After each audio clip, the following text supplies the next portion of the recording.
tonight's topic is based around 4 ounces moves 1,000 pounds, and specifically ways to internally cause their force to be offset or to be moved off of you. And then when I say that, for their force to be moved that way, it has to be that they're trying to bring some force in. So if we're here, and you can put that foot back so they can see in here. Like that. Switch feet. Yeah, there you go. And so from here, if I try to come in there and all he does is he runs, well then, you know, there's no force for me to have to offset. Now I will. So that's first. So if I've got this and they haven't come in yet and they're being light, just try to be back there and be Kate like that, right? And so the reality of this for use would be that I come in, I have pressure now, and if I just push straight way into that, yeah, you defend that like that. That's not really the way to use it. I had to get that kind of force, but to use it, I've got to do it differently. And so it's here, I've now got pressure, right? And as soon as I got that pressure, right, and you can tell, and let me give you an idea here of just how little force I'm really using. So there's that pressure, right? And so he's empty, and now I have pressure. Yeah, go ahead and put it underneath. Right?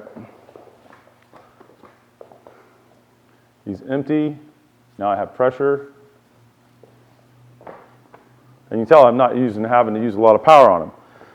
And so there's a lot of ways to offset. A lot of times in this kind of pushing, it really gives us that ability to go right to, or when he's trying to come in to push me, I offset him, and then there he comes, and there's a lot of different ways to do that. So in that case, I did it by turning.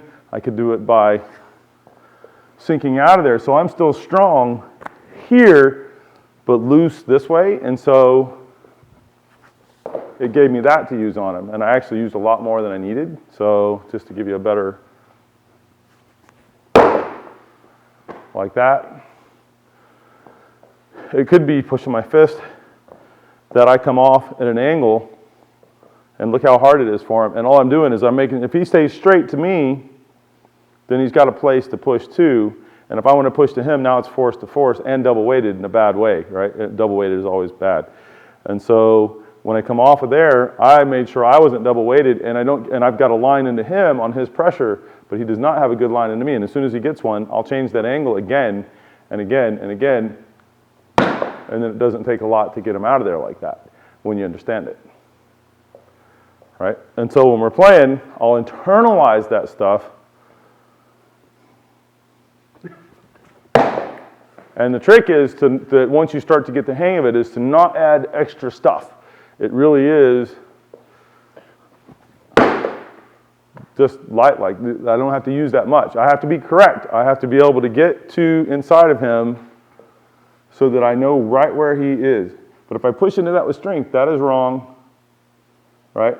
But I do need to know where he's at. So I know where he's at. I've got my mind feeling into that. And then once I have it, I offset it a bit. Now he's got what for lack of a better word, we call float. There's good float you want and bad float. This is the bad float. As soon as I execute to that much, as long as it's intending out. So it's not this,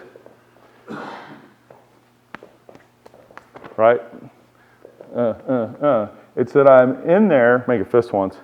I'm in there on him and I can feel where, and then I issue into him so that it really goes in. Kind of like if I was playing pool, bang, where the ball really goes. Hitting it a lot harder doesn't make the ball go into the corner pocket. It's that I have a good shot and I put just enough to get the shot, which is just a little bit, but I do need it to roll down the table, hit the other ball, and the other ball to go to the corner. And so it is that much. But you don't need more, anything more. Maybe you overshot or you put too much force, put too much spin on the ball, all kinds of things that you didn't want.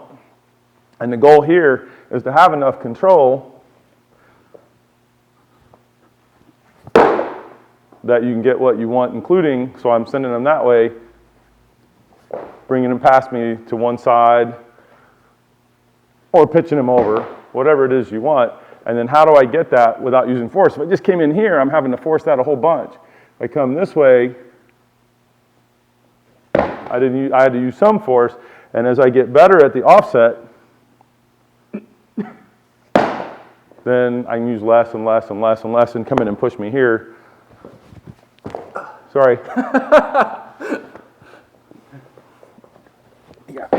And you got to be careful. You'll break your partner's arms, literally, or the wrist from their folding up when you have them in that position, if it's correct like that. Anyways, work with that stuff. That's what we did in our intermediate program. Tonight, please take a look at that for yourselves, and thanks for watching.